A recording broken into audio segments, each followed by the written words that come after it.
میں ہوں وطن منگل اور آپ دیکھ رہے ہیں OBN اردو۔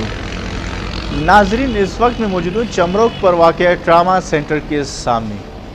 آج میں ٹراما سینٹر کے حوالے سے متعلقہ اداروں کی توجہ اس جانب کرانا چاہتا ہوں۔ سال بدلا، موسم بھی بدلا، اگر نہیں بدلا تو خوزدار کے شہریوں کی قسمت۔ خوزدار چمروک کے نزدیک ٹراما سینٹر جو کہ گزشتہ 1 سال سے تیار ہونے کے باوجود فنکشن نہ ہو سکا۔ کوئٹہ کراچی قومی شاہراہ جو کہ سنگل روڈ ہونے کی وجہ سے آئے روز حادثات کا سبب بنتا ہے، جس میں سالانہ ہزاروں لوگ لقمۂ اجل بنتے ہیں۔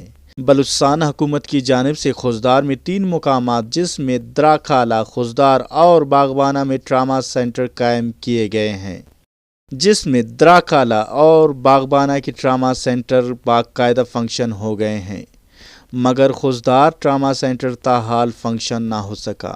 خوزدار کے عوامی حلقوں نے ضلع انتظامیہ سے مطالبہ کیا ہے کہ خوزدار ٹراما سینٹر کو جلد سے جلد بحال کرے تاکہ مزید قیمتی جانیں ضائع ہونے سے بچ سکیں۔